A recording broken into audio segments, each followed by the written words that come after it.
Hey everybody, I'm proud to have on the show today Dr. Future from the hit radio show Future Quake on the Revelations Radio Network, as well as WENO here in Nashville, Tennessee.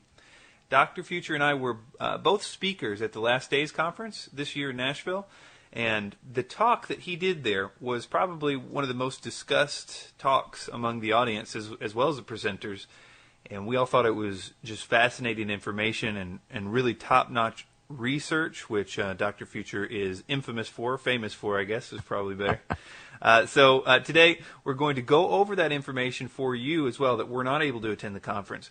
Okay, so let's get started. Why don't you maybe introduce a little bit about your talk, or just get right into it and just take it away. Okay. Well, yeah. Let me jump into this a little bit. This is a topic, and I guess if I could best introduce it, I call it the role of sorcery and drugs in opening the Last Day Spirit Portal. That's how it was presented at the Last Days Conference this past April in Nashville. But it really was initiated based on a chance story we reviewed on Future Quake, probably around the end of 2008, regarding this chemical DMT, which I will talk about here more so in just a minute. But it had some mysterious history to it, not only as a hallucinogenic chemical or psychoactive chemical, but its religious connotations to it. And this really intrigued me, and it was an area I had not really looked into. I've not been one that had a history of partaker of drugs, even alcohol. So I really didn't know much about this material other than what's known to the general public. That led to some more research on my behalf and more interest in doing sort of a foundational show back around January 2009. I invited Dr. Lynn Marzulli to sit in as part of our discussion of my research on DMT and similar drugs. And at various times, I've taken an interest in furthering and advancing my research in this area. And I'm getting more and more convinced all the time that this is an area that all people need to be aware of, particularly the Christian community, because we've been very lax in understanding what goes on in this concept of sorcery and the role of drugs and the spiritual implications itself. And that's really the context of my talk. So if you don't mind, I'm going to proceed further. And Chris, please feel free to interject, ask questions whenever you like along the discussion as we go here. Okay, great. The whole purpose of this talk, and just to give you a little heads up here, is to educate, first of all, on some history of sorcery and drugs, in spirit contact, in use in spirit contact, both from secular and biblical records. Try to explain the impact of sorcery activities in the modern era as well, too, which is another fascinating topic. And from there, reveal some current developments in the revival of interest in sorcery today. And then proceed to propose some hypotheses on how these activities can actually fulfill Bible prophecy. And conclude with some suggested activities today that I think may fulfill the model, the prophetic model that I will propose, and then close by recommending some action to actually address this threat. So, moving into the body of it, I first need to clarify some definitions for people of some terms that they may not be familiar with. The concept of the word or term theurgy, and I'm going to give you a definition here. It's the practice of rituals, sometimes seen as magical in nature, performed with the intention of invoking the action or presence of one or more gods, especially the goal of uniting with the divine, achieving henosis or perfecting oneself. And henosis relates to having a union with what is fundamental in reality, the one, the source, or monad. So it's a key purpose of conjuring these particular spirits to achieve a desired spiritual end state. Now, there's two types of this. One is called invocation, and invocation is best defined as a form of possession. And this is where an individual's normal personality is replaced by another. This would be the kind of thing you would see when channeling occurs, when you see this spirit comes on someone. Another definition is to draw a spirit within one's body, or within one's own body. Even shamans do this. Medicine men, shamans, Wicca practice this activity. The other approach is evocation, and that is calling or summoning a spirit, demon, god, or other supernatural agent, is the definition. And even Aleister Crowley, who is well known to anyone who studies the areas of the occult, he has his own definition just to distinguish between the two. He says to invoke is to, quote, call in. just as to evoke is to call forth. In invocation, the macrocosm floods the consciousness, so the outer spirit world comes in you. In evocation, the magician, having become the macrocosm, creates the microcosm. So, in his view or understanding, the magician becomes the controlling universe and then is able to summon forth gods. So you will hear invocation and evocation all the time, but invocation, they come in, they sort of take you over, they speak through you, for example. Evocation is when they actually appear or manifest themselves in some form before you. Another term people need to understand is what this word sorcery means. Sorcery, if you look in a simple definition, for example, in Wikipedia, it's called the manipulation of magic. But I'm very interested in what the ancient world says, and particularly the Bible. In the Old Testament, the Hebrew word, it's kashef, I believe it's a pronunciation, and it relates to sorcery or witchcraft. In the New Testament, there are actually two words that are used. One is mageo, and that means to be a magician or to practice magical arts. But the one I'm really interested in the most is the term pharmakeia. And pharmakeia is the use or the administering of drugs involved in sorcery, magical arts, and often in connection with idolatry and fostered by it. So drugs are a key connection, and obviously you see the word pharmakeia and its connection to pharmacy and what we know is administering of drugs. And the last term I just want to make sure people are clear on is this term shamanism. And probably a simple definition is shamans are intermediaries between the human and spirit worlds. So these are a very, very ancient form of people that do this particular function itself. Now, just to give you a couple examples that we have in the ancient literature where these events occurred, if you go back and look at the book of First Enoch. Now, First Enoch, if your listeners are not aware of that, is a book that some consider writing that is worthy of consideration as being factual and accurate. It is quoted in the Bible, in the book of Jude and elsewhere in the Bible, which gives it very special consideration. The book of Enoch has been kept in the canon of the Ethiopian church since its earliest days, one of the earliest segments of the church body. So it's something that's considered in great esteem. Some portions of it, particularly as you get later sections that may have been written at a later date, cause more concern and conjecture. But anyway, First Enoch is held in great esteem, and it talks a good bit about what happened when these angels, 200 angels, came down to cohabitate with women in the days before the flood. And this event is alluded to in Genesis chapter 6, as well as again in Jude and a few other places in the New Testament. But a couple of these people, and these are in foreign tongues, so I'm not often able to completely pronounce them correct, but Semjaza and Amoros were two of these leaders. In fact, Semjaza is considered possibly the ringleader of these angels who, as the Bible says, left their first estate and came down to cohabitate with women. It says that later they were judged for this at the time of the flood and were actually imprisoned in a special place called Tartarus.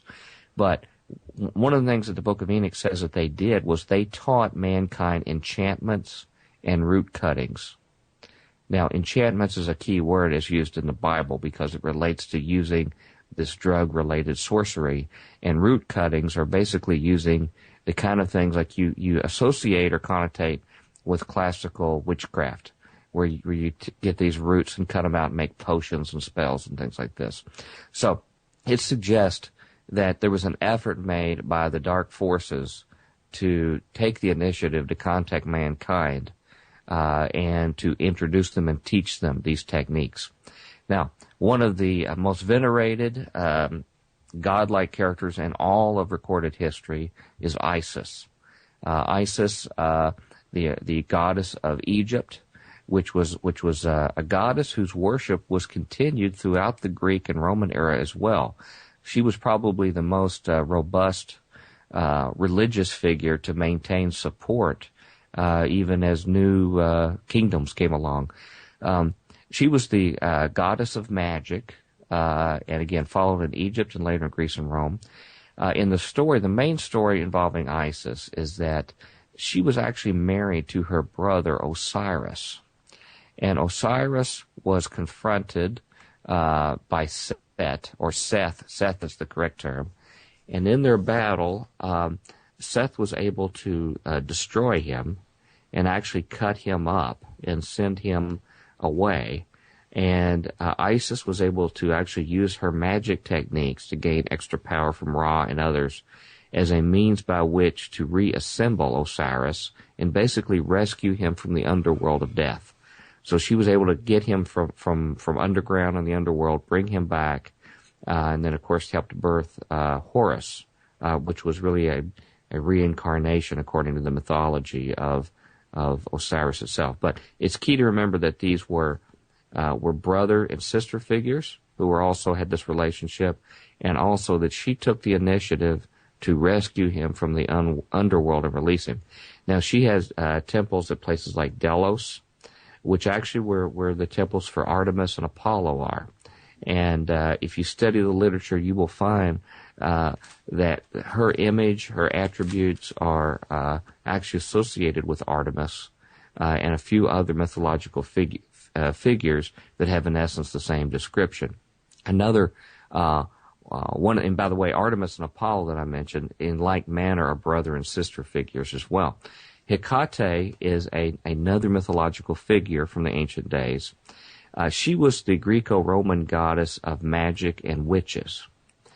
She also, the annalists of these ancient mythologies say, is really related in worship to Isis and to Artemis as well.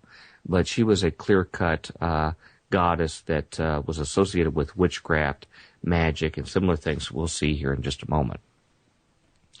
Now, as far as the sorcerers throughout history that use these techniques of theurgy, of invocation, evocation, probably the earliest ones we have are the shamans, which are known as medicine men or witch doctors, whatever you might call them, around the world, usually with indigenous people that go back as far as we have any kind of records, back millennia, where they would actually function on behalf of the local tribe or village. And they had these drugs and other kind of techniques by which they could somehow make communication with higher intelligences, what they called gods, to be able to receive information for medicine, for healings, for things like this for the tribe. And they're well known for that across whether you talk about Eskimos or Central America or other places. Amongst the Western, more modern world, one that really stands out is Dr. John Dee. Dr. John Dee was actually the magician and chief think tank in the court of Queen Elizabeth, in Elizabethan England. He was probably the smartest man in the world. It has been said he had the largest library in the entire world at the time. And he also considered himself a Christian, and that's a very curious matter. But at the same time, he had such a thirst and zeal for knowledge, and he wanted so much to know what about nature, about how the world worked, about other facts, that he took the activity to contact angelic spirits to be able to obtain more knowledge. And he used a technique called scrying, or basically using a crystal ball. And he had another gentleman who actually assisted him, Edward Kelly, I believe is his name, who actually assisted him in making these views from the crystal ball and then making contacts with angels. And the recordings recorded all sorts of information about nature, about science, and there's even indication possibly the New World was communicated through this activity. And while Dr. Dee considered himself a Christian, these beings over time began to say things that were not supportive of a Christian worldview, like you should not pray to Jesus, you should not worship him, and things like this. It terrified his cohort so much that he quit and actually left. He was really a broken man from this contact. But Dr. Dee continued on because of his thirst for knowledge and really compromising his spiritual beliefs. And one major contribution he made was something called Enochian language and Enochian magic. And this was written in something called the Keys of Enoch. And it's something who's actually had its reemergence in the 20th century itself. Now, in fact, one person who was key in doing that was Aleister Crowley. Aleister Crowley was really the preeminent magician, sorcerer of the 20th century. I think he's without peers, undisputed as the key in advancing occult knowledge, language, in doing workings itself.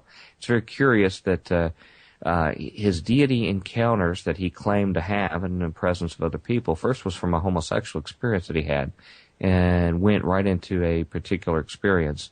I'm studying more about his background right now, but there are a number of characters from the spirit world that he claims to have contacted him. One was called Iwas, and dictated to him something called the Book of the Law. Later one was called Lamb, and he's drawn pictures of Lamb. This is back in the teens, 19-teens, and the picture looks remarkably what we associate with alien grays today. But he taught ceremonial magic as well as the ritual use of drugs. And he was a very big proponent of drug taking as a way to bridge the gap to be able to make this contact with the spirit world, both at his Abbey of Thelema, where he liberally gave away drugs, and even his own addictions that he had as well to it. Another gentleman I can mention from the 20th century that played a critical role was someone by the name of Jack Parsons. Jack Parsons is one of the most little-known people in American history, but one of the most disturbing persons in background. He was really the father of the American space program. He is undisputed. In fact, if you ask Werner von Braun or others, they will point to Jack Parsons as the key person to result in our space program. He not only made our first rockets that were used in World War II, but he founded the Jet Propulsion Laboratory. He founded the Caltech rocket program. The rocket company Aerojet, for example, was founded by him. But he was a full-blown occultist. He called himself the Antichrist. And when they would perform rocket tests, either for academia or for the federal government, he would invoke ceremonies of the god Pan whenever he would do his experiments and tests. And he took on the mantle and ran the occult group, the main occult group in America out of Southern California, and was in direct correspondence with Aleister Crowley, and really was seen as his protege. And he developed a group of scientists, literary people, and others that would do these dark occult practices in his home, scare neighbors and other people. Even famous actors like John Carradine participated in these activities. But it became an issue with the FBI as they were watching these things. The thing he's most famous for is something called the Babylon working. And what these sorcerers do when they do a major effort to evoke an evocation of a spirit, they call it a working. And in the Babylon working, he wanted to produce the great whore Babylon that would be, materialize and make itself manifest in this world, and so it could be a consort for the Antichrist in this world. And this activity was done in January 1946 with none other than his assistant L. Ron Hubbard, who was later known to found the Scientology religion. But they worked together and did this effort, and according to their reports, they had another assistant, a woman by the name of Marjorie Cameron, and they claim that they actually witnessed a manifestation of the spirit into the world through their activities itself. So this is just a sample of a few of the people who, in the modern era, have fulfilled this role and well known. And I would like to just mention here, for lack of a better place, as a little addendum here, I'm of the sneaking suspicion that the person today who probably best fits the mantle of Aleister Crowley, who passed away, ironically, in 1947, right in the middle of a period of time that was very interesting from a spiritual and biblical standpoint, a time with the Roswell sightings occurring at that time, the founding of the Dead Sea Scrolls, the refounding of the Book of Enoch, just before the founding of the nation of Israel. But since his time, I believe that his mantle probably most likely fits on, of all people, the author, comic book impresario, Alan Moore. Alan Moore was the author of a comic book series called Watchmen that is considered classical literature beyond the comic book phase. And sometime, Chris, if you'd like to have me back, I believe there's embedded within that an occult eschatology or occult view symbolic of what they see the end times are going to be. He also conducted V for Vendetta, was another series he did as well. And he had a cohort. He had his own predecessor called Steve Moore. And they together actively pursued the use of drugs and other sorcery by which to contact spirit entities according to their own word. So I think this tradition of sorcerers is still continuing today. Okay, now in the Bible, just to give you some examples of what the Bible might say about it, the witch of Endor is one case of sorcery activity going on in 1 Samuel 28. Saul had done a number of things at this time in history that were counter to God's will. He was in great jeopardy. In fact, he had really lost God's blessing because of not doing what God had described him to do.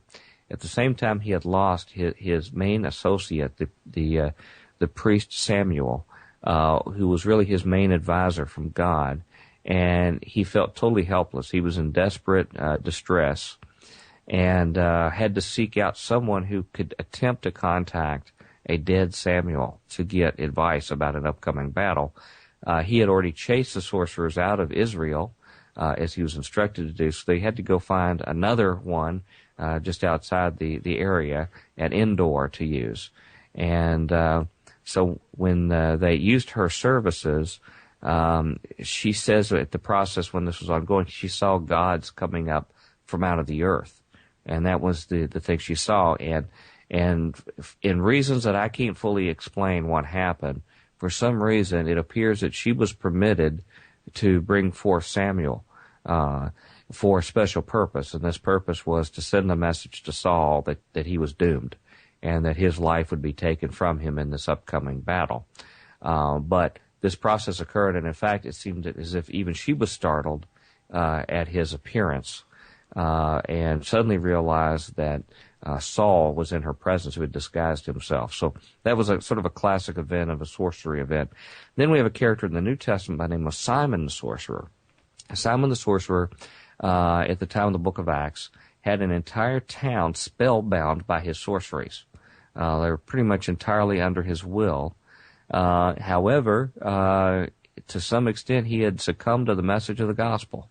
And he proceeded and was baptized. But he fully did not understand the full nature of what it meant to become a disciple of Christ, because he tried to buy the Holy Spirit from the apostles. And he thought this, I guess, looking back on his old days as a sorcerer, where you actually had to put money down to gain new information, new gnosis, new magical power. He saw the work of the Holy Spirit and he wanted it for whatever reason. But he was, as you can imagine, he was chastised for this and severely rebuked. And ironically, he was told he was of the wormwood of hatred for this. And I want you to remember that word, wormwood and hatred, because they are associated together. They do have a later connection to sorcery, I believe. Now, another very harrowing event also in the book of Acts was regarding worshippers in Ephesus of the goddess Diana, which is the same goddess is known in Greek as Artemis, someone who we'll be talking about shortly. The whole town basically was devoted to the worship of Diana. When Paul and others came in preaching the gospel, many turned instead to Christ and caused a major revolt, particularly by the idol makers, which were the people who were making money off of the support of worship of her.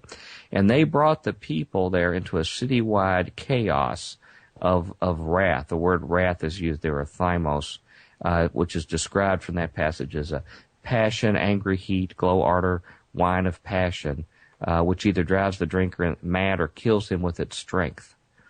So that's the definition from Strong's Concordance of the word used there. We're not talking about just a general run-of-the-mill anger, something that was a rage that would either drive someone mad or kill the person because of this. So I think there was something spiritual going on.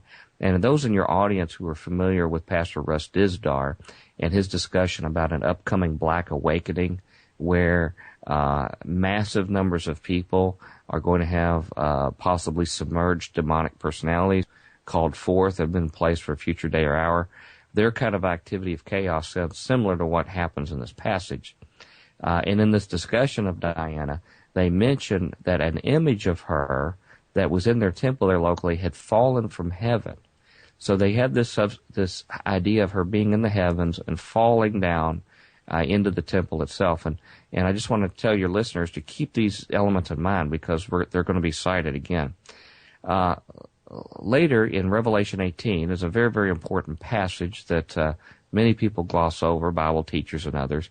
In that passage, if you read it, you will find very clearly that the kings of the earth and the great merchants of the earth conspire together, and it says they do sorcery, and the word used there is pharmakia, which is the use of drugs to control the activities of the world, and it says through this they deceive the nations of the earth. Which is a very, very powerful passage and describes a lot of what is talked about on internet radio shows today about the deception of our world systems and institutions over the populace, over their control of food and drugs and things like this. Well, that's right out of the pages of the Bible, I believe, and I think this passage makes it clear that there is a consortium of government officials as well as people that are in the business, the commercial business, and they find it to their mutual advantage of control to make use of sorcery, which involves the use of drugs and also through dark spiritual powers. And the net effect is they're able to deceive large portions of the world public in their process of this communication. Now, just going into some details of some of these chemicals that we're talking about, some of the more common ones. And these chemicals would probably be best described by the term entheogens, which are drugs which do something to your psychosis, your spirit, to enable you to overcome any barriers, to make direct contact with spirits in the spirit world. And some of the natural substances include something like, I believe it's pronounced psilocybin. It's basically known as magic mushrooms. It's the ingredient in the hallucinogenic mushrooms. We have another chemical called scopolamine, which is also enclosed in chemicals like or plants, natural growing plants like belladonna, henbane, witch's herb, and even something called angel's trumpets, which is very ironic given a later reference we're going to make here. DMT. And its use in a blended form in ayahuasca tea made by the shamans in the Amazon area. And then we have mescaline, which comes from peyote and similar sources like this in Central America. Now, there are man-made chemicals. We have not been satisfied with the natural entheogens. Man has decided to make his own more concentrated versions, and some of these are things like LSD, chemical DMX, which I'll mention more just in a moment, and even commonplace alcohol, in certain cases, does a very effective role as an entheogen.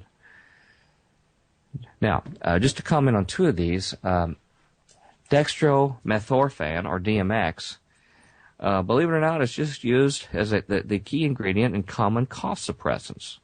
If you go to the drugstore and look for your cough suppressants, they're going to have a DM symbol typically on them. Unfortunately, according to news reports that are out, it is widely misused as a psychotropic drug by at least 3.1 million Americans. And that's just young Americans that are using this very common over-the-counter drug, taking it in portions that will actually create some kind of spiritual contact.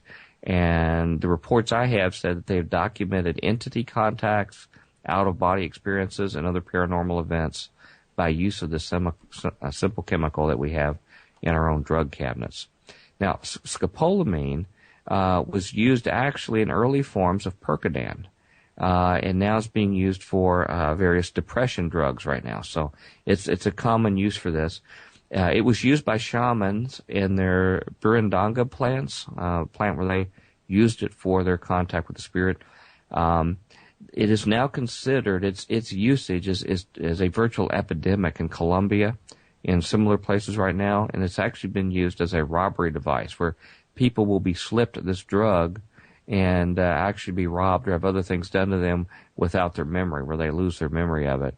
And it's been described that when people use it recreationally, it will create what they call realistic psychic events.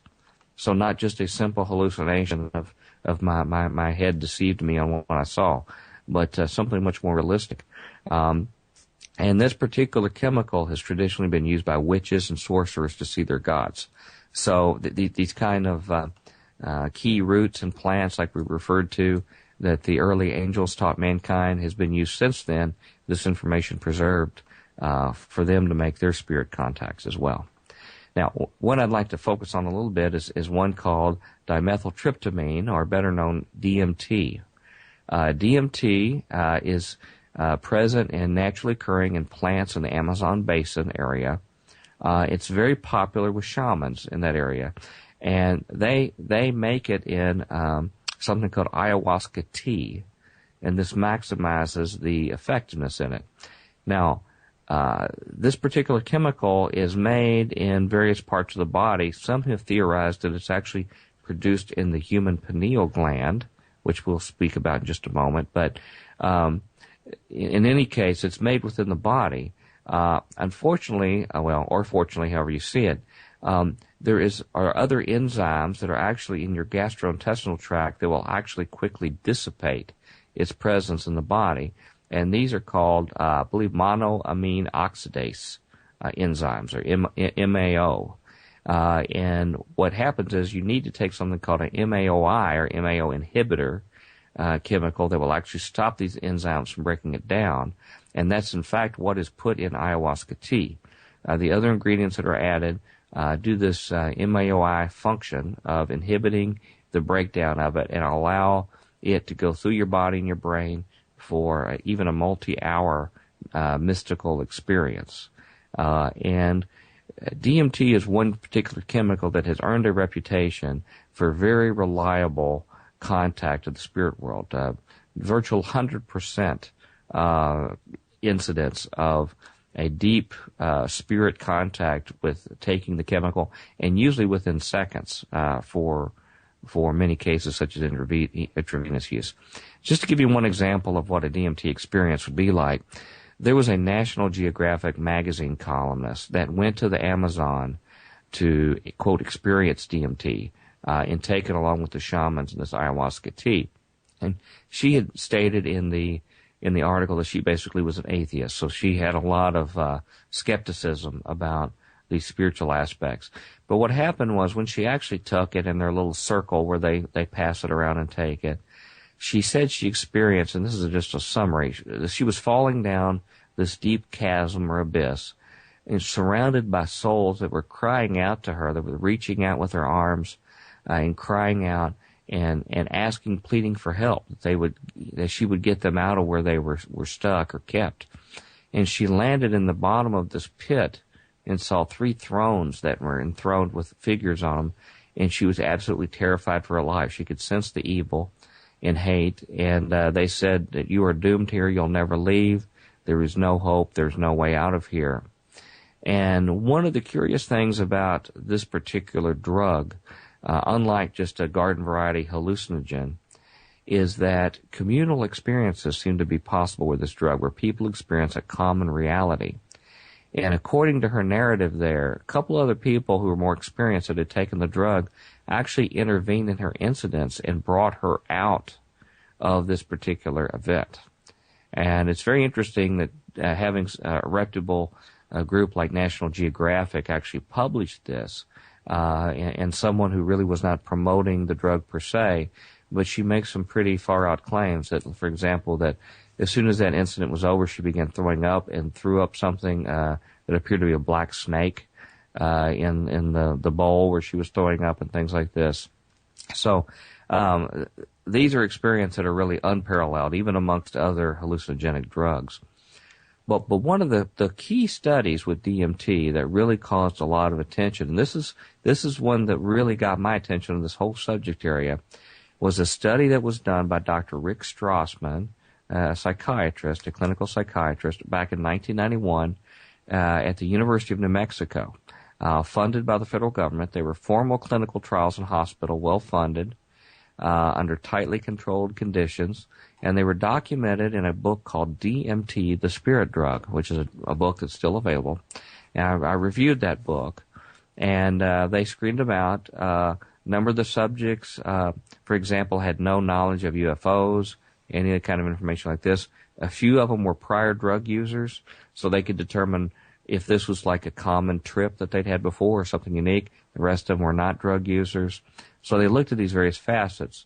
But what they found consistently was within seconds of intake, these subjects interacted, these test subjects, with creatures that resembled alien greys or reptilian creatures or even insectoid creatures, and reliably interacted with these kind of creatures. And in fact, these insectoids sounded like praying mantis or locusts, actually.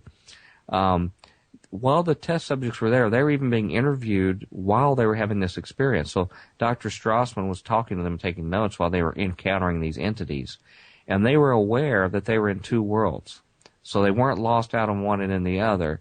And in fact, later in the experiments, they had to wear masks because they could see this other spirit world dimension, whatever you want to call it, overlaid over the existing world that we were at.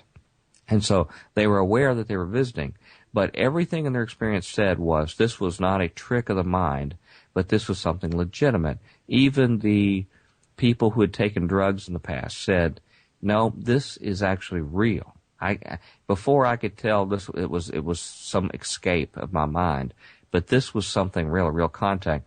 The ones who were willing to take repeated experiments actually noticed that these creatures remembered their name, noticed how long they were gone. There was a complete understanding of a lapse of time, which they say never happens with other hallucinogens, doesn't happen in dreaming, things like this. So something that convinced the subjects that this was reality. However, in contact with these strange, bizarre creatures, the subjects were commonly raped or had violent reproductive experiments done on them, something that sounded very akin to what you hear in alien abduction experiments, but very, very difficult thing. And in fact, many of the subjects were required to form a support group after the study for trauma therapy because they were so horrified by what they had experienced with it. But ironically, not only does this DMT ingestion process occur with indigenous tribes of Indians down in Central America, but there are now DMT churches that take it in a religious context. They're all over Brazil, and I believe they're actually in America now. And these particular churches, there was a court case trying to get them to stop to take this particular drug, and they said that it was part of the religious observance, and I believe the U.S. courts recently upheld it as valid. So I would expect to see these churches actually spread throughout the United States. Now, there's very interesting elements. This is something that I can't talk about from the narrative. You have to see it. But someone has actually attempted to make some pictures of something representative to what they would experience. And of course, in a two-dimensional picture, you can't represent what a real, full reality experience someone would be. But the kind of things that they mentioned were all sorts of vivid, bright colors, things like linear type events that were distorted, like, for example, a piano, a thing of piano keys that would actually be distorted and contorted. They would see little demons, little imps and demons that would watch them. And they most of the time, every one of the people would see a cloaked figure, a cloaked figure that they took to be death, that would have a skull for a face, but it would actually have eyes, actual eyes that would be following them. And as they would go from one type of event to the next, this creature would just sit and watch them through all of this. But to sort of segue back to our physiological causes for this, we're going to talk back to the pineal gland. And I just want to start with a quotation from Hitler. This was out of a autobiography or a biography done by Hermann Rausching, one of his close associates in his book Voice of Destruction. He says, Hitler stated, "Some men can already activate their pineal glands to give a limited vision into the secrets of time." Hitler also told Rauschning that a, quote, new man would be created using the visions and scientific knowledge already being transmitted through these men's pineal glands. So this is something that's known to be something very special for a particular period of time. Now, to further explain this pineal gland, that Dr. Strassman believes is directly connected to the production and use of DMT. The pineal gland is a gland embedded in the center of your brain, directly behind your forehead, almost right between your eyes, surrounded by the brain.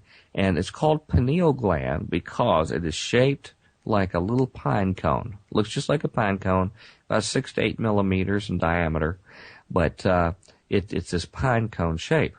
And it produces chemicals like serotonin, DMT, and other similar tryptamine chemicals. Serotonin, which affects your general state of well-being. Melatonin, which is a derivative of serotonin, is created in the pineal gland. One of the ironies, just little tidbits about the pineal gland, is that fluoride in water will actually calcify it. And that's why you can see a pineal gland on X-rays in older people that actually is calcified, which would tend to suggest that it would inhibit its capability, if whatever its capability might be.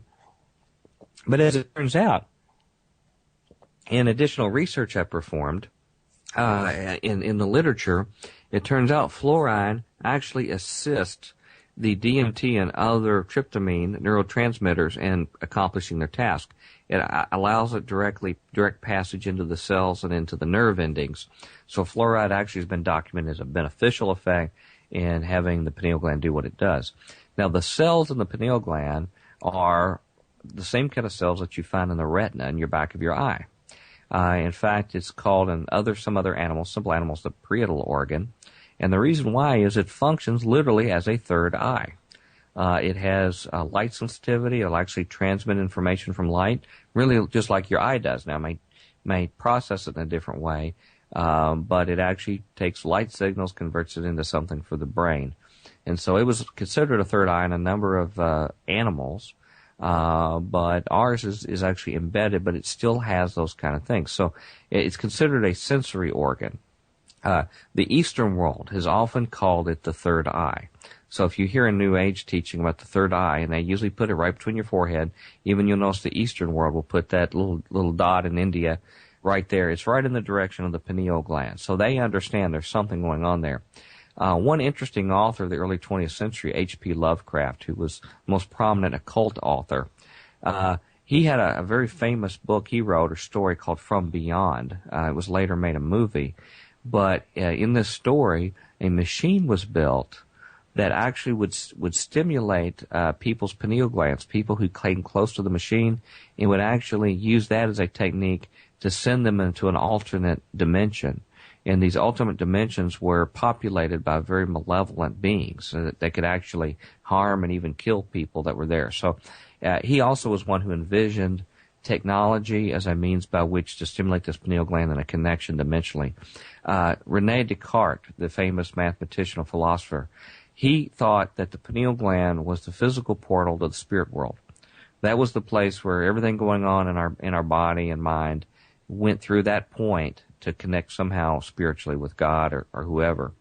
Now, something that I would propose is just a hypothesis, something for consideration, is that neutralizing this action of the pineal gland, I think, is a possibility that it might be part of what's alluded to by the flaming sword in Genesis, that actually keeps man away from the Garden of Eden and from partaking of the tree of life. This was initially just a hunch of mine, because there was such a close connection between mankind and the Garden of Eden and spirit beings, whether it be God or whether it be Satan or others. Obviously, man showed that he was incapable of being able to act responsibly in that kind of close environment. And my initial suspicions were that in addition to having a physical angel with a physical sword and a physical garden, that there was an additional representation there of some kind of protective block that God put to try to keep our actions of using some kind of means of using our pineal glands to contact the spirit world. And my suspicion was further augmented by the fact that these dark fallen spirit beings came down shortly after the fall and began showing natural ways for men to actually use natural roots and things like this to overcome this barrier that was put in the body. This MAO, as I mentioned before, is present in your gastrointestinal system and will actually dissipate DMT unless you inhibit it and provide extra DMT. And in fact, that's what these particular roots do that have been used of old in folk religion, in Wicca, in activities like this. They were taught by these fallen angels, and I believe it was to get around what was involved in this protection, i.e. the flaming sword in Genesis to keep from the tree of life. Now, to support that, I've done some research in that passage again. These flaming swords, along with the cherubim that were there, were placed to keep man from Eden and from the tree of life, or the place of God's presence, the place of the delights of spirit contact and communication. Cherubim were always seen in the Scripture as God's guardians. And here they were guardians to protect the path of the tree of life. If you look at these words, you'll actually see it. It's a path or direction that they are actually inhibiting in the Hebrew. Now, the word flaming in this particular passage in Genesis chapter 3 is the Hebrew word, I believe it's pronounced lahat. And the meaning of flaming, its primary use is to use occult or magical arts. It is an occult hidden from view meaning, which is very fascinating. In fact, that same word is only used in one other verse in the Bible, and it is used to describe the enchantments of the Egyptian magicians. The Egyptian magicians, when they confronted Moses and they threw their rods down and they became snakes, the enchantments they used, and that self-same word that the magicians described there, were ones who knew secret occult practices, according to the definition of the Bible. This enchantments was the same word used here for flaming. Now, the word Kareb, I believe, is pronounced, is in fact representing a sword, a knife, or, curiously, a tool for cutting stone. So the flaming sword described in this passage, that the sword, the Hebrew word for the sword itself, can represent a sword or knife, but a tool for cutting stone, which makes me wonder, is there any connection to this ancient knowledge of stone cutting tools in Freemasonry, and a connection of these tools being needed to be overcome to reestablish this connection. The last word there, where it says that it goes to and fro, waving to and fro, is a Hebrew word, hifak. And that particular word actually means not only to go to and fro, but to transform oneself. So the possible explanation of these Hebrew words is possible that this particular device used to inhibit our access to the tree is something that is an occult or hidden means of using a sword, knife, or some kind of tool to transform yourself. So there's an inhibition of the transformation. And the discussion of keeping the tree alive, it says, is to inhibit or to restrain. So there's an activity of the cherubim to restrain this activity, this occult activity or hidden activity, using tools by which to transform yourself. So I think that's very curious when we think about passages in the New Testament when it says that the man of sin will not be revealed until the restrainer is taken away, until he who restrains, and then will become apparent that he's there, one should be seen. So I'm not sure if there's a connection or not, but it's very curious. Another case that actually a listener to Future Quake pointed out after one of our presentations mentions, and it may or may not have a connection here, but it is a curiosity. The incident in which Jacob wrestled with God, and God blessed him, God touched the hollow of his thigh, but he wrestled, he faced him face to face. Jacob names that place Peniel, Peniel, slightly different spelling, Peniel, almost identical pronunciation. Could be just a coincidence. But the word Peniel in Strong's Concordance means, I have seen a divine being face to face, yet my life is preserved. And in fact, he recites this again in Genesis 32:30. So it sounds very similar to the kind of experiences that these people have had where they have seen beings they would call gods, and were in fear of their very life from this contact. But he made it a name there, and whether there's a connection or not, I don't know. But Peniel has a very interesting history after that. It was picked as the headquarters of the northern kingdom of Israel at the time that they went into occult worship and occult practices and set up idols, golden calves idols for worship. They made that the head of the kingdom for the northern kingdom, this particular location. Now, pineal gland. It's typically represented as a pine cone in its representation because of its shape, and that leads to some very curious representations in ancient mythology and in art. If you look in the ancient followers of Osiris, you will actually see that he carries a shaft, a rod or shaft that he carries with a pine cone on the top of the shaft. Similarly, Dionysus, who was a liminal god, or a god that controlled the contact between the spirit world and human world, who actually had a process by which his followers entered an altered state via drugs to be able to make this contact in this ecstatic state. He was known by carrying a similar rod that had a fennel shaft made out of fennel, the plant material, with a pine cone on top of it. And his followers, the maidens, the Menaids, actually would carry a similar staff with a pine cone on top. Well, it doesn't just end at the ancient world. If you look at pictures of the popes, they actually carry a similar shaft that has a pine cone near the top of the shaft itself. The same kind of designation. And in fact, it goes even closer connection. If you go to the Vatican and you look in the Vatican Square, you will find an area called the Court of the Pine Cone at the Vatican. And they have there the largest pine cone statue in the world. And from my research, it suggests that it was actually taken from the nearby Temple of Isis. It was actually transported from there in the early days of the church, from that temple, and put in the Vatican. And I've never seen any explanation from church figures on why a pine cone would be there or the significance of it. It may be there, but I don't. But it can't be more than a curiosity that this memory, ancient connected memory of a pine cone and its significance for contact with the gods is still present. Now, just discussing about some other chemicals. Serotonin, which is a related neurotransmitter chemical. As I mentioned, serotonin, melatonin, DMT is a similar one. Serotonin is produced by the pineal gland and elsewhere in the body. It is synthesized by L-tryptophan. L-tryptophan is the base product that these chemicals like serotonin and others are made from, even artificial chemicals that we now take. Serotonin affects mood, increases aggressiveness, and even affects swarm behavior in locusts, which is very interesting when we talk later about locusts.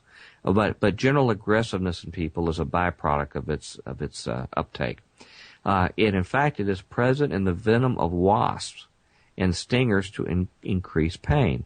And there's a particular type of scorpion that was in Israel, that's in Israel now. It's called something like a death scorpion. It actually has serotonin in its particular venom in the scorpion, and it brings you almost to death. It is so severe. It typically will not kill a healthy individual, but it brings them close to death because it is such a severe impact. Now, tests that have been done, medical tests with serotonin, just administering that to people, have shown that people can have religious experiences or similar kind of, or even obsessive compulsive disorder can come out of serotonin uptake. But religious mystical events occur as well. Now, the artificial hallucinogen or entheogen chemicals, DMT, psilocybin, mescaline, LSD, they all interact with serotonin receptors and basically replace its interaction. So they actually can go in and when serotonin is low and actually replace it and do the same effect on the nerve receptors. Most antidepressants that are taken are focused on altering serotonin levels for the same purpose. So this is a key in affecting who we are, how we perceive ourselves, and our reality itself. Now, here's another curiosity that I stumbled across, and again, it may not be connected at all, but when you hear the punchline at the end of this talk, I want you to remember this process. It may have some curious connection. There is a process by which pine cones preserve their seeds, their internal seeds, to disperse until they're exposed to fire. When they're exposed to fire, they will have a sudden explosion and release their seeds to regerminate. And this process is called serotiny. And serotiny is the process, again, and it's used in, for example, forest fires. When a fire has raged through a thick forest, and these burned pine cones will actually be activated by the fire to release their seeds to repopulate it. I think there is a mystical connection there that hopefully I'll refer to in just a moment. Let me pursue with another entheogen that has its own potential revelations. This is something that not too many people know about, but people are starting to find out about real quick, including myself. And this actually is an alcoholic drink, a spirit, ironically called a spirit, called absinthe. Absinthe is known by most people as the green fairy or the green goddess, and that's because in its normal state it has a pale green color. It is a highly alcoholic distilled beverage. Its key ingredient that makes it absinthe is it uses the wormwood plant. And the Greek name, the official plant name, Latin would be Artemisia absinthium. And it also uses fennel in it and a few other ingredients as well. And remember, we've already mentioned fennel and its connection with the pine cone and these staffs in the spirit world. But again, it has this pale green color, and it makes this very special material, as you're going to hear. Now, absinthe was the obsession of European culture in the late 1800s. It actually has a connection far back to the ancient world. This wormwood-based alcoholic beverage was actually known in the Greek world as absinthites oinos, or absinthe wine, and it was used in the worship of Dionysus. It was used to get them into an ecstatic state where the Menaids would actually be totally filled with his presence, have contact with him, and at the same time, they would run, according to the ancient writers, run across the hillside. If they grabbed oxen or large animals, they would rip them apart, limb from limb, and then consume them while these animals were still living, consume the raw material. Even humans, it was reported that they would actually do this too. They were a terror. And these were women, maidens that actually got together, went into the state. So it has ancient connections. It was even used for medicinal uses and things like this. But its real golden age was in the late 1800s in Europe. It was very popular with the bohemian artist bad boys of the era that we know well in literature. People like Oscar Wilde, Vincent van Gogh, Salvador Dali, Pablo Picasso, Monet, Hemingway. They all were voracious consumers of absinthe. And they all claimed that what was unique about it was that it connected them to their muse, or their spirit being that would actually inspire them and tell them what to do in their artistic endeavors. Many of these consumers, ironically, end up going mad later. They were actually left insane eventually due to the absinthe or other reasons. And not surprisingly, Aleister Crowley was obsessed with it. He actually consumed it in, of all places, New Orleans, at a place called the Old Absinthe House. And he just loved it. Of course, anything that would contact the spirit world, he was enamored with. And he wrote a poem about it called The Green Goddess. And actually, the poem was recited. The person who was supposedly writing it was Apollo, the god Apollo.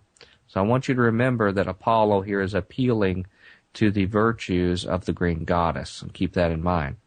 Now, Marilyn Manson, a person who has tried his best to keep the Aleister Crowley legacy of being the wickedest man alive and doing everything he can possible to offend Christians and the Christians' God. Not surprisingly, he has found the joys of absinthe himself. In fact, one of his recent albums, he says, was recorded and conceived, written while he was under the influence of absinthe. Now, the effect of consumption of absinthe was understood in society at the time to create a condition they called absintheism, which was some kind of degraded physical state that is much, much worse than alcoholism. And if you look at the slides and pictures, you will actually see some beautiful art from that era where you see this green goddess or green fairy actually seducing men and just driving them to ruin, basically. As a result, in the widespread abuse of this chemical, it was banned in most of Europe, almost all of Europe and the United States, ironically, until just recently. Just recently it's come back. And in my presentation, I actually have pictures of the of this green fairy and the effects it has on men. Ironically, some of the art from that period of time actually shows them attempting to burn this green goddess at the stake, but they see her rescued from a version of her in the skies. In the clouds in the sky, she's coming to the rescue. Now, this connection to absinthe and Artemis. Artemis, whose name, and it's acknowledged in the literature in the naming of the wormwood plant, that it's referring to Artemis, the goddess. Okay, Artemis is also known in mythology as Diana or Hecate. And Artemis was the brother of Apollo. In fact, there's all sorts of art that's available that shows her with her brother Apollo as well. Hecate is another one who was associated with Artemis, or also Isis. And she's known as the goddess of witchcraft, and she is a liminal god, which means she controls the portals to the gods themselves. She's the doorkeeper to make it available. And in fact, she is associated, this manifestation of this goddess known as Hecate, this version is known to be associated with fire, with keys, and with sorcery, are some of the key things associated with her. Now, it turns out in their history, this myth and legacy that they've retained, she was the only Titan, or near godlike type figure, which some people associate the Titans even with the fallen angels. That again I mentioned earlier for Revelation chapter 6. Many believe that the Titans are a legacy of these creatures in literature. She was the only Titan that was not banished to the abyss by Zeus, and so just like these fallen sons of God, B'nai Elohim, they were banished to Tartarus, and it ties to the legends of the Titans as well. But she was spared, and what she was known for is she taught the use of plants and the use of drugs to help in witchcraft and in the sorcery activity, and in legendary writings, famous literature like the Golden Ass, she is clearly stated to be the same one as Isis. Now, to proceed further with this line of thought, let's go forward to Revelation chapter 8 and just take all we've learned here so far and look at what I'm saying is a hypothesis, a possible scenario. It's very different than what I've heard other people talk about, and I extend it only as a hypothesis to consider. It's not something I'm certain has connection, but it's worthy pondering. Revelation chapter 8 talks about the trumpet judgments. Okay, so these trumpets are blown. Every one of these trumpets has some association with 1/3, or a 1/3 destruction as a result. And I'm under the presumption this 1/3 was intentional to relate that these judgments are pertaining to Satan's rebels, the original 1/3 that rebelled along with him away from God, and that they're symbolic that all of their workings and their ends on earth are being judged. We see the second trump occur in that passage, and the seas and the ships themselves are impacted. In fact, it's clear that they're talking about real oceans here. There's a big stone that goes down and hits the water like a meteor. It capsizes ships and destroys them. So it's a clear relationship. But there's a third trump that happens, and sometimes people confuse these two in what's happening. But I don't believe it's a redundant punishment of the water. I think there's something else going on here. In verses 10 and 11, the third trump is blown, and it says a great star. The Greek word is aster, and it's described elsewhere in Revelation as being an angel. The word star is used for an angel that falls down. Okay? And this angel falls, and its name is described as wormwood. Now, the word, if you look it up, the Greek word, it's G894 in Strong's.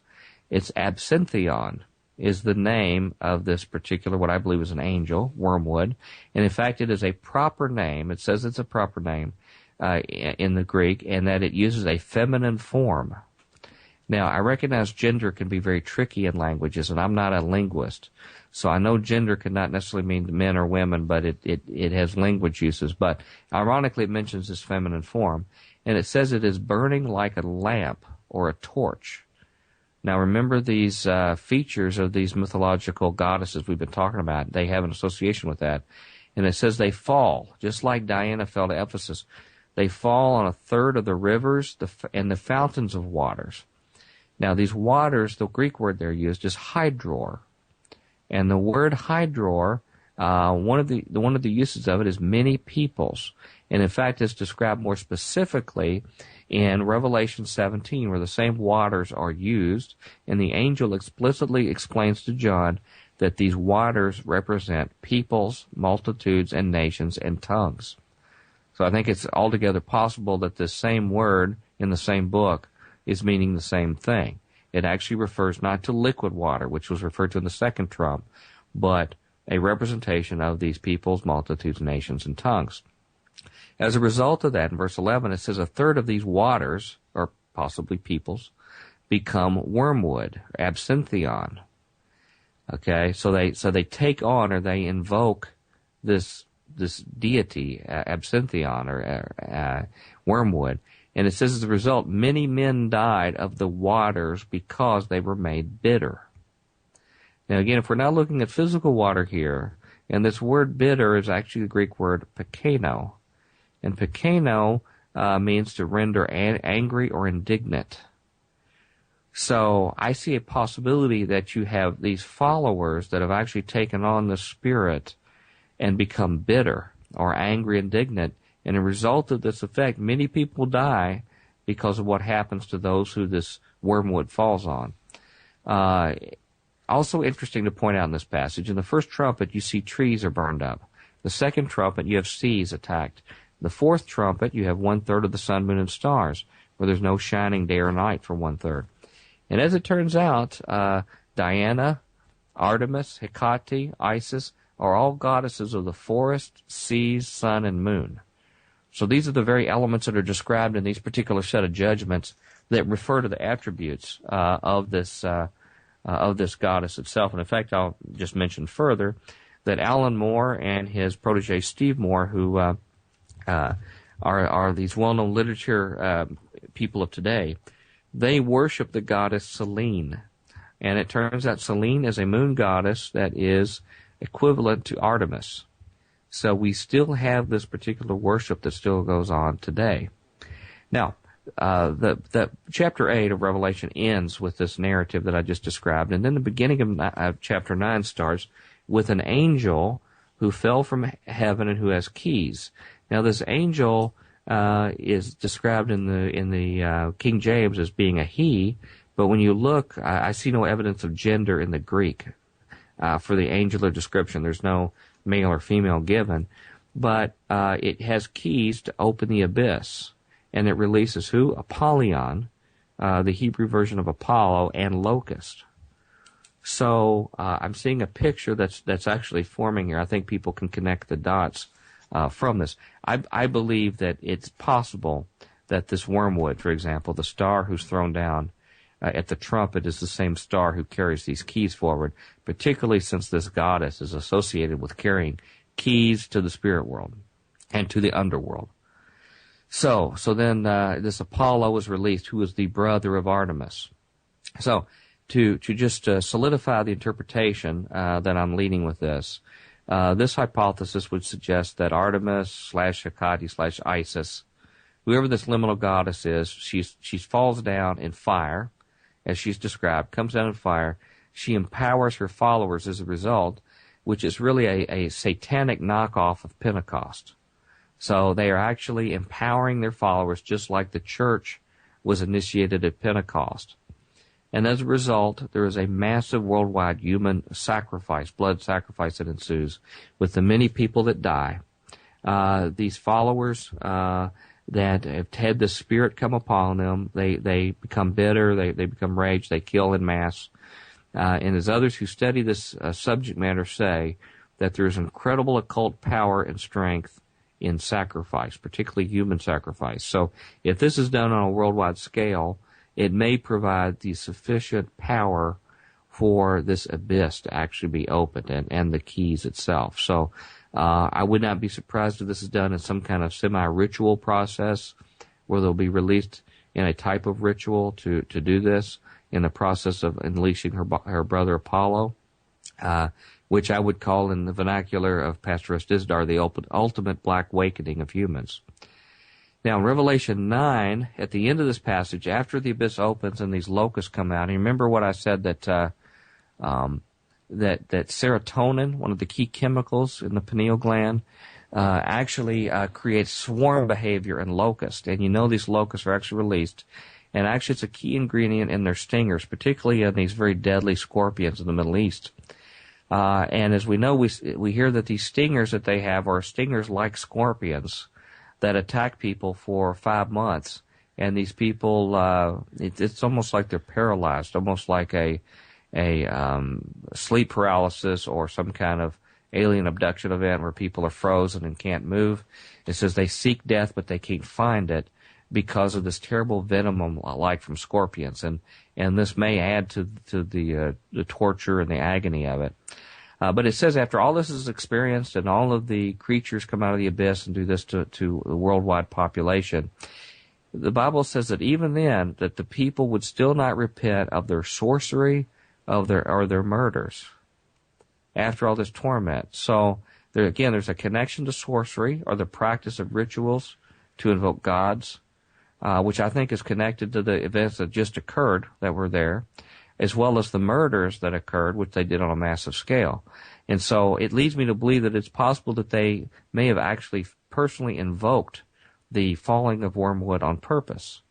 So what we see in Revelation 8 may be an event that happens by these followers, maybe under the direction of the false prophet, but as a result, the Spirit comes down and dwells people, and what happens from there they may not be totally expecting, but they get what they ask for.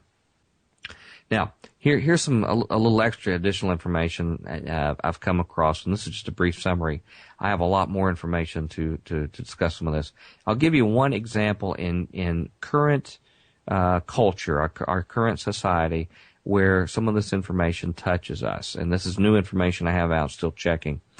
There was a hospital established in the 20th century called the Charlestown's Hospital, and it was known as something called the belladonna treatment for alcoholism.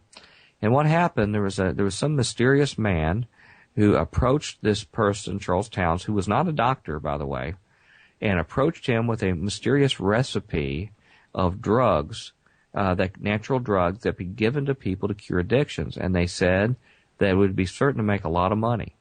This mysterious person came, gave the instructions, and left without any trace. And it's very interesting because when this was tried, it was first tried on criminals, underworld figures, criminals who were overwhelmed with opium and other kind of addictions, cocaine. And then the federal government approved it to be used on millions of people in China, who obviously had a lot of opium addicts. So it was used en masse on large parts of the population. This same gentleman, even though he wasn't a medical doctor, assisted in developing the early national drug laws that our country is still under. Now, what makes it really interesting is when you know what the belladonna cure comprises. This particular cocktail of drugs that were given over time used belladonna, which is also known as deadly nightshade, henbane, which contains chemicals like hyoscine, which is also known by scopolamine, which we've talked about, and also hyoscyamine, which is also in henbane and mandrake. All these chemicals, by the way, if you've noticed and heard of them before, these natural herbs, belladonna, nightshade, henbane, have all been used by witches for untold periods of time, for potions. Even in Shakespeare and things like that, you can hear some of these chemicals used. Folk medicine has used them, and I believe it's all the way back from the fallen angels who were taught that these particular root drugs. But this was given in a modern medical hospital facility to cure addictions like alcoholism. And one of the curiosities of this was that henbane, one of the drugs there, is known when you take it, ingest it, for causing sensations of flight, where you actually feel like you're flying. And there are some theories that this is how the rumors got in the myths about witches actually flying in broomsticks and things like that, was because they would take in their covens, they would take this henbane, and they would actually take it in mass and think that they were flying. Okay. So, this belladonna treatment, all of a sudden this man initiates somebody, money becomes available to put this hospital together. One of the early people who comes up to attempt this treatment is a gentleman by the name of Bill Wilson. Bill Wilson is a drunk at the time, but he will become the founder of Alcoholics Anonymous. He, just before this period of time, got to know some people called the Oxford movement, which was a Christian movement but has some very, very dark background to it as well, too. And that had a lot of effects on his work as well, too. But that's for a whole other story, talking about the Oxford movement. But he goes to this hospital for this very bizarre treatment of given these ancient drugs. And during his hospital treatment, he says he had a mystical experience with God. And this was the experience that he talked about for the rest of his life.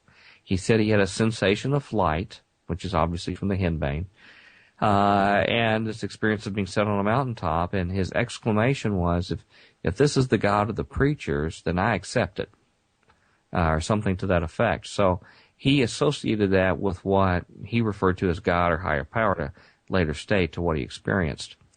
Now, he had a very interesting life that many people don't know about. He said that he actually channeled the 12 steps that he wrote about in his book from a 15th century monk, from the resources I have. And this is because he maintained an interest in spiritualism the rest of his life. But he says this came from this other intelligence that provided this information. And in fact, his biographer said that he had something in his house called the spooky room at his home, where they would go do seances or Ouija board activity, and so they were definitely into that. He also got really involved in the consumption of LSD, and he was part of a study group back in the 50s and I guess 60s, studying its use for assistance. People who assisted him were Aldous Huxley, a gentleman who has also a very sordid past from Brave New World and his plan to actually keep most of the world's population drugged on soma. It's talked about in his writing, his globalist writings that he had of an elite running over a drug populace. People like Gerald Hurd, who I've since learned was one of the earliest prominent New Age teachers in America in consciousness expansion. Even Claire Booth Lucci, who was a congressional figure, female congressional figure, whose husband operated the Time magazine. So a very interesting group. But he mentioned in this consumption of LSD that the experience he had was basically identical to his religious experience he had in that hospital, which is what he considered his contact with God. Now, coming here toward the end, I just want to share a little bit about what's coming, what we think is coming. Here is a quotation I'm going to give from one of the most prominent New Age leaders, Barbara Marx Hubbard. She's a woman who actually narrowly missed getting the vice president nomination for the Democratic ticket in 1984. Very influential person, particularly in global circles, and even with some evangelical figures, believe it or not. She had a message that she said she channeled from her spirit, and here's what the message she was given. It says, this is her spirit guide speaking. It says, out of the full spectrum of human personality, 1/4 is electing to transcend. 1/4 is destructive, and they are defective seeds. Now as we approach the quantum shift from the creature human to the co-creative human, the human who is the inventor of godlike power, the destructive 1/4 must be eliminated from the social body. Fortunately, you are not responsible for this act. We are. We are in charge of God's selection process for planet Earth. He selects, we destroy. We are the riders of the pale horse, death. So this is a plan of spiritual rumble that's planning in our future. I spoke at a conference that was sponsored by the United Nations and World Council of Churches. That is a non-governmental organization, NGO, sponsored by this group, creating a new world religion called the Order of the Transfiguration. And the conference, international conference I spoke at in 2008, had the theme of reconnecting heaven and earth. And the theme, as they described it off the brochure, says, that they will be discussing new sciences of consciousness and healing, which could potentially reconnect the worlds of spirit and space in the human psyche. And this is, again, what's being underwritten by the United Nations. And the cover of the brochure has a goddess who actually has the earth in one hand and has these stars in the other hand, where she's reconnecting the stars to earth itself as a type of liminal goddess. Now, a couple more points. There's another interesting character, and this person goes back to the time of the Babylon working with Jack Parsons and L. Ron Hubbard. The female who they say that they conjured her appearance suddenly from an earlier magical working they did was a woman by the name of Marjorie Cameron. She assisted them in the Babylon working in 1946, January, with the goal of releasing the whore Babylon, which they were planning to be the consort for Horus, or the Antichrist, which was the resurrected Osiris. Ironically, she referred to herself later, and she was very prominent after this event. She starred in movies by the occult filmmaker Kenneth Anger. She was a main star of it. She was a head of occult circles the rest of her life. But she referred to herself as a female as the Wormwood Star. So she clearly saw a female personification in their internal teaching to a feminine personality known as Wormwood and as a star itself. Just another quick comment back in Acts chapter 19, the chaos at Ephesus. I mentioned this Black Awakening connection, and I think people can read that to see if there's anything to this mass invocation of demonic spirits in people, that there's sort of a initial run of it in Acts 19 when you see how the people were taken over and almost cost the life of Paul and his followers, chased them into the arena, if I can remember right, or the amphitheater at the time. So, in closing, I just want to say that I'm putting a further hypothesis here that this leads me to suspect that there are plans that are being prepared for a future mass evocation of this wormwood god or goddess.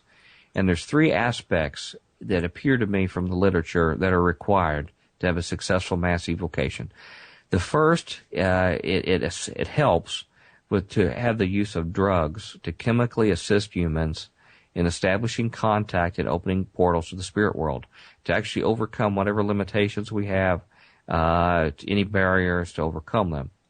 And I would say that if you do some studying in this, you will find, and you're probably already aware, most of you, that a very large portion of our population is already on mood-enhancing or reality-altering drugs. Many of these are, in fact, tryptamine-based products that affect our neurotransmitters, and in many ways are very, very close cousins, very similar in their look to serotonin, to DMT, and similar chemicals itself. And their chemistry is just very, very close to hallucinogens and their effect on neurotransmitters. The long-term effects of these chemicals, since there really so many of them are new in this generation, are not understood, but they have documentation where some of these drugs have gone and had the opposite effect at a later date, unexpectedly, of psychotic events that result in suicides, that result in death events of people, and even some of the mass shootings which we've had, and some of these shootings at schools and things, they have later found out that some of these chemicals, these people were on them, and suspected that exacerbated an event that caused this effect. Now, I also want to make sure people are aware that it's not just drugs that you take that can cause this. This also includes foods. And we are surrounded by an atmosphere of genetically modified foods. Our corns and soybean are almost 100% genetically modified.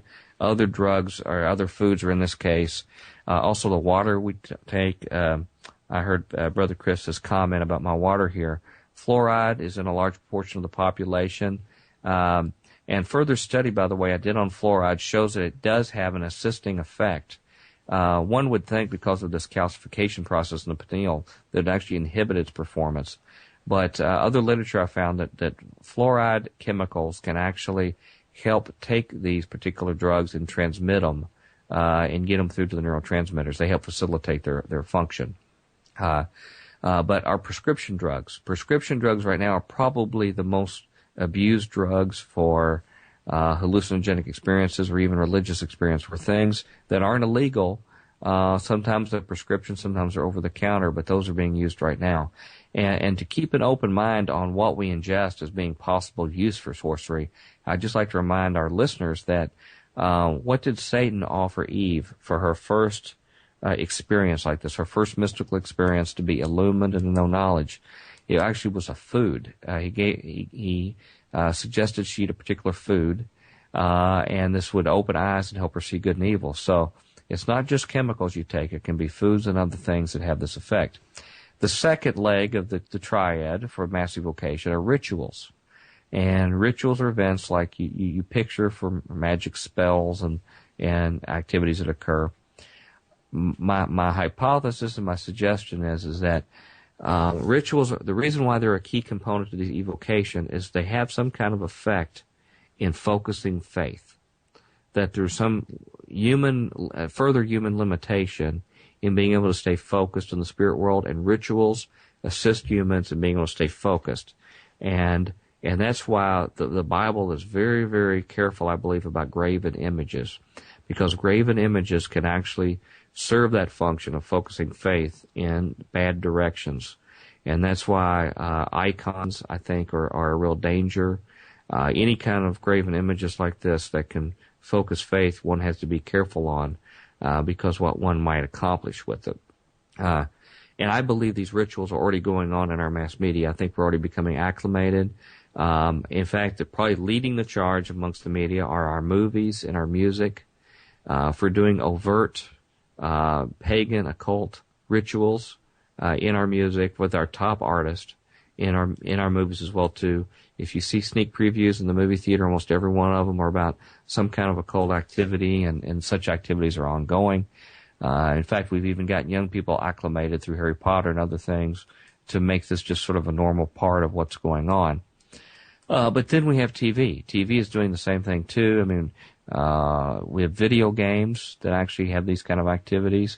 And even if you look at single events like Super Bowl halftime shows and things like this, these kind of events are happening over and over again, acclimating us for this importance of rituals.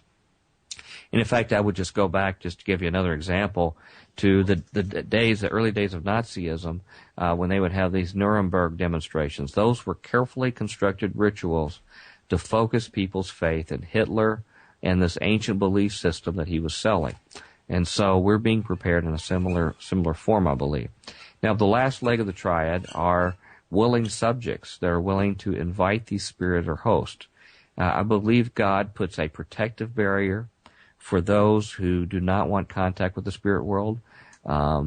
Usually, when we are harassed by demonic spirits, it's because we've allowed some portal that we've opened a door for them, whether it's a Ouija board or other occult activities or things like this.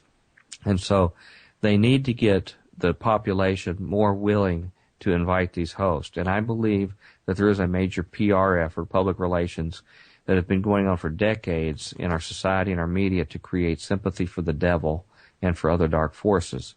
And a couple examples I would use are TV shows like Fallen on ABC, which actually showed a fallen Nephilim that was trying to get redemption. This movie Legion, which actually showed Michael the Archangel rebelling against God on our behalf because in their storyline, God wanted to destroy us, along with Gabriel, and Michael comes to fight God on our behalf. Even shows like Medium, which put a happy face on these kind of activities of connecting with the spirit world. And I think you will find for other people who don't fall for these kind of things that there are more subtle things, very kind, gentle, light worker type New Age activities, the environmental movement, Masonic activities, Masons, yoga, martial arts. These all can be seemingly unassuming adult entryways into inviting, becoming acclimated and inviting portals for these kind of evocations. And I just want to point out here that human assistance in this process of bringing forth these three aspects may not always even come from willing or even witting subjects that are aware of what they're doing. There can be, many executives in movies and television, other kind of things, and publishing, who aren't aware of this kind of stuff and do not realize they're even promoting it. Not every one of them wears a cape and horns in the back, although there are some that do. I would submit that probably most Americans that aren't Christians, their basic gods mostly are Mammon and Bacchus. They worship money and they worship pleasure and anything that they find fun or fulfilling. But they can be unaware subject to help promote this activity. So in conclusion, I'd just like to say that in summarizing, drugs play a key role in opening portals and contacting the spirit realm. And not all, but many, but not all of them are hallucinations, and many of them are well documented that cannot be explained by just mere hallucinations. The consumption of substances with psychotropic properties are becoming increasingly significant in their impact in recent days. Some are done wittingly, some unwittingly in this process. And again, there's new developments as far as additives to our food and water to expand it. And this evocation scenario that I've shown here, even a black awakening response by the subjects, can even be consistent with at least one biblical interpretation or understanding of these passages. There are actions, I believe, now behind the scenes right now to prepare for this event, that it is premeditated and being planned, and that I do not know, Christians may or may not be around to see this event when it occurs. But I would submit, even if we're not, the impact is already happening in society with the number of people who are succumbing to the spiritual impacts of drug consumption and other kind of occult activity, and as well as the increase in psychotic violence that's occurring. So the final actions to take to close this, actions to take in response, I suggest. One is control the substances you and your family ingest. And that requires, and that's all materials, drugs, food, anything you take. And that requires education, a substantial commitment on your behalf for education, tempered by reasonableness and balance. One can become paranoid in the subject, so you've got to be reasonable, but be smart, be informed in your decisions, and invest the time to be aware of what you ingest. Now, not only the physical intake, but also the intellectual and spiritual intake as well. So control the audiovisual programming, and where that programming is for a purpose, that you and your family are exposed to. And I believe that's not just limited to what we're used to of controlling profanity, sex, and violence as being dangerous to our families. Like, for example, kids shows and things like that. I think if you watch some of the children's shows today, there are psychedelic elements and even magical elements that don't register necessarily in profanity or violence or sex, may not even be kicked up with protective software, but you need to be aware of the worldview that you're being taught to your children. I also think that you should talk to your children, even if they're older teenagers, about a real Christian worldview, a real one, and a Christian perspective to what is being expressed in the culture media. You will not be able to totally shield them from exposure if they're going to school, if they're around other friends. But what you can do is be ahead of the curve and instruct them about what they're being prepared and what they understand. And what you will find is that it will not be a turnoff to your children. They will actually be fascinated by the material similar to what's been in this presentation and some of the radio shows like Brother Chris's show and things. They will be fascinated to hear about this, and it'll be a way for you to connect with your youth about this. And you can also fill the void. If you have to limit certain entertainment and other content that they can have, there can be some very interesting Bible study that goes on, sharing with Christians, and there's even some fiction, some action fiction and things like this that are done by Christian, from enlightened Christians about these topics that can actually have healthy understanding for them, and something that can actually fascinate them. And also, I think you should take time to warn family and friends, churchgoers, and the public. Many of them will not understand when you tell them about the information we've covered here. Even Christians, it will be too overwhelming for them. But I recommend that everybody listening here take the risk anyway to share this information with people you know, and hopefully they will appreciate it later. And I'd like to quote a passage as the final word here. that maybe you could consider in a different light from what you had before, given what we've covered right now. This is from 2 Thessalonians 2, verses 7 and 8. And I'm gonna include the Greek words in here with some definitions, some of the alternative definitions within Strong's Word. It says, "For mysterion, or mysteries, religious secrets, which are confided only to the initiated and not ordinary mortals. For mysterion of iniquity doth already work. Only arti," Greek arti, which means now at this time, kateko, which means that which hinders the Antichrist from making his appearance. Only now at that time, that hindrance is occurring until genomai, which means to arise, to appear in history, come upon the stage, will come out of the mesos, or the midst. And then shall that wicked be revealed, whom the Lord shall consume with the spirit of his mouth, and shall destroy the brightness of his coming.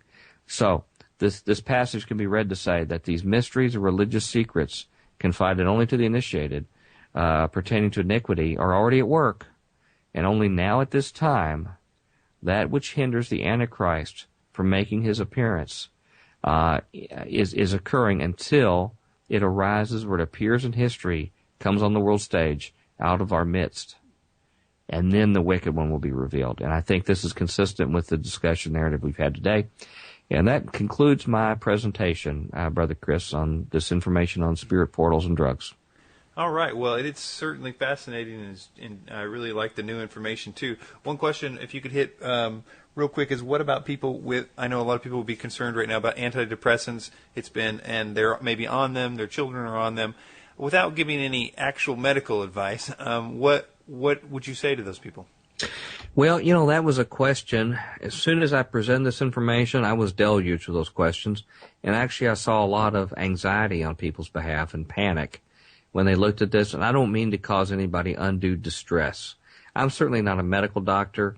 I'm a lay person that's just started to study this information. So I cannot give medical advice to people.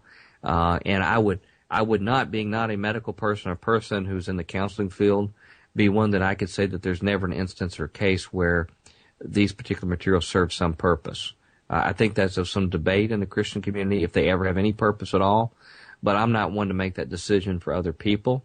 There may be a time of real crisis in someone's life, where for a very brief period of time it may be warranted, or if there are certain chemical imbalances, things that actually have a natural cause where those chemicals are restored in as natural a way as possible, I could see motives for that.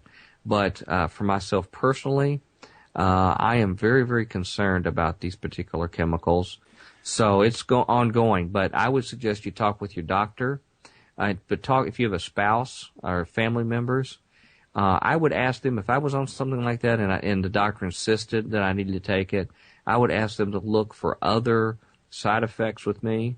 I would definitely try to get a long-range plan to get off of them as reasonable as possible, if it could be done, just because of the unknowns and the distrust, and try to see if there's some way to dictate that there's something else psychotic going on or disturbing going on. So, like I said, I'm not in a permission to say everyone should just flush yours down the toilet.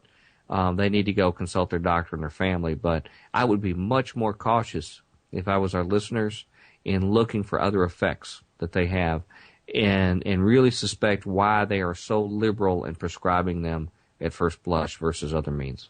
Right, and there's all kinds of good information out there on that.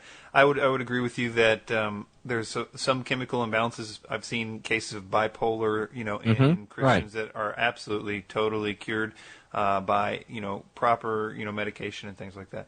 But I would also say that, as you said, you should look for other causes, especially in the antidepressant category.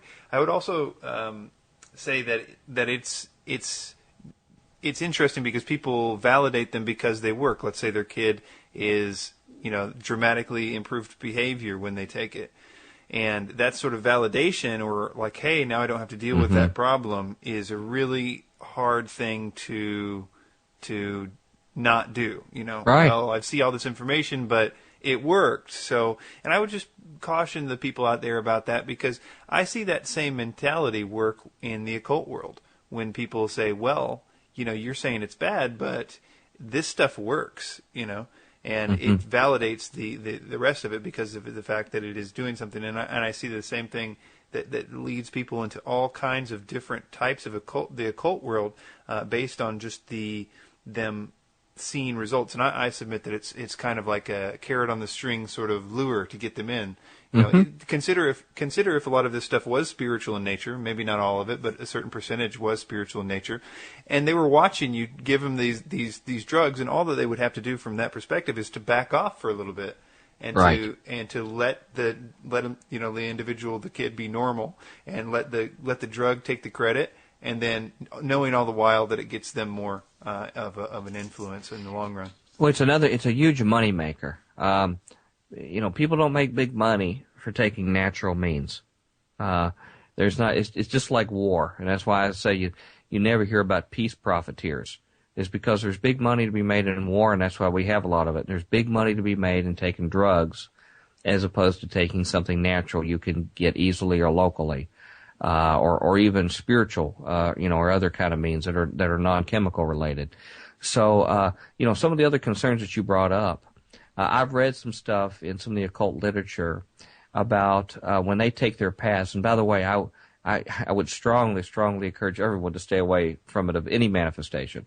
But some who have done that and have taken this slow path of ascetic lifestyle, hermit-type lifestyle, slow study, what they say are these people that take this left-hand path are people who use drugs to jump over all of their steps they're going to because it is a quick fix to the occult world. And in fact, that's what they accused Hitler of. Hitler, they had a slow path in the occult societies for him to gain this knowledge, and he took the quick path, first by taking peyote and then other drugs to go to this quick path.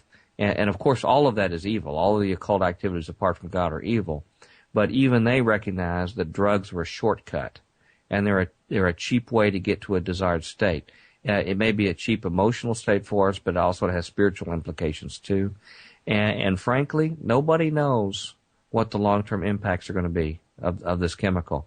Now, people, if I had children, I would have to ask myself, why is such a large portion of our society's children and now adults having to be on these chemicals? It's not just a few random children that we found this great technology and miracle that even helps the few kids who have problems come around. Now you've got large portions. I remember a man on an air flight telling me that he had just gone to camp with his kid, and they were there at lunchtime, and they said, "Everybody line up for your drugs." And he said roughly half the kids got up and lined up for their mood-altering drugs that they had. And, I don't think that's really an exaggeration from what I hear. We don't know what that will do to people long term. And if it's such a large case, there's two things going on. One is we have terribly messed up our world biology, our uptake of stuff, and how it's changing our internal biology. And we are a messed up humanity. Or there is a premeditated activity for monetary purposes or spiritual purposes to really promote these drugs much more than what we need. One of the two. Right. As you mentioned, the money that's made is pretty ridiculous. There's a great film out there that you can find for free online called "Making a Killing." Have you ever seen that one? No, I haven't. Making a Killing. It's mainly about the serotonin reuptake inhibitors and like the antidepressants and things like that. It really shows that there is, if nothing else, if anything that we said here is untrue, it certainly has the side effect of suicide, and that it is making more money than anybody can know what to do with. And of course, getting everybody to prescribe it like candy certainly isn't hurting that revenue stream. So, Right. And then of course, I think the suicide is evidence of spiritual activity, demonic activity, because, well, I just see whenever suicide in any case is there, it seems to suggest to me that there is some sort of spiritual, at least capitalizing on a situation at the very least. And that's something that they now admit that was not the case right at first, but that people were they were settling out of court for murder suicides with Paxil, and now it's widely known that they have to say, okay, no, it wasn't because they were depressed that they killed their family. It was the drug itself that made them kill their family and themselves. So that is now known as a side effect, homicidal and suicidal behavior, which again I would suggest is a part of this. Anywhere in the world, you can go to futurequake.com. We have all our shows archived. If you click onto the past shows tab, you'll see MP3 files of all of them stored there. But they're all there. If you are in Middle Tennessee, Southern Kentucky, down to the Alabama border, you can listen every day, Monday through Friday at 4 p.m. on WNO AM 760 out of Nashville here.